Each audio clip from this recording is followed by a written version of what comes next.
नमस्कार दोस्तों, जैसा कि हम सभी जानते हैं त्योहारों का मौसम शुरू होने वाला है। बाजार गर्म होने लगा है। इन त्योहारों के जश्न में आर्थिक कमी न आए, इसके लिए साउथ ईस्टर्न रेलवे दक्षिण पूर्व रेलवे ने भी कर्मचारियों के हित में कमर कसने की ठान ली है।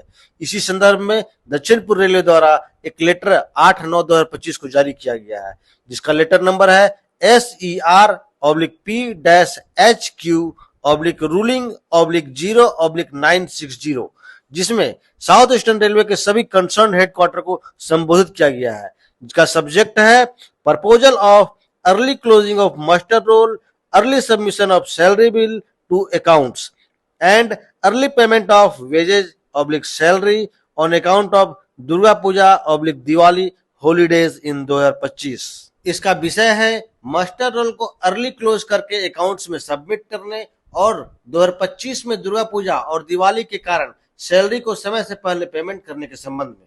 According to this letter, on account of Durga Puja Diwali festival 2025, a proposal for early closing of master roll for early payment was put up to competent authority, and it has been decided that to complete the process of salary payment on 26/9/2025, salary schedule to be modified।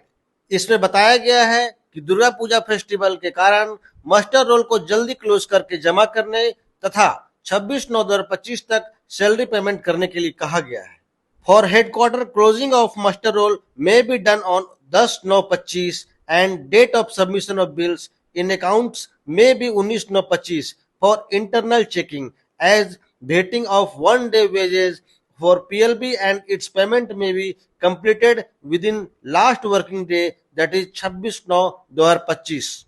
इस letter के अनुसार headquarter को master role 10/9/2025 तक complete कर submission के लिए कहा गया है, ताकि 19/9/2025 तक में जो है वो अकाउंट से इंटरनल चेकिंग होकर वेटिंग के लिए चला जाए और 26/9/2025 से पहले 1 day का PLB प्लस हमारा जो सैलरी अकाउंट है, सैलरी जो है वो दोनों वेटिंग होकर कंप्लीट हो जाए, ताकि 26/9/2025 को हमारा पेमेंट जो है राइट टाइम पर हमारे अकाउंट में आ सके पूजा से पहले। इसके लिए सभी हेडक्वार्टर्स को 10/9/2025 तक ही मास्टर रोल को क्लोज कर हेडक्वार्टर सबमिशन के लिए कह दिया गया है।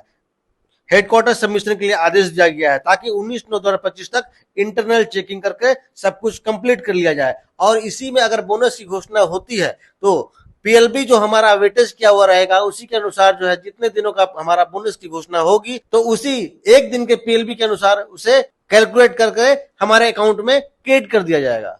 आशा करता हूं आपको जानकारी अच्छी लगी होगी। आगे भी ऐसी रोचक जानकारी के साथ आपसे मिलता रहूंगा। धन्यवाद।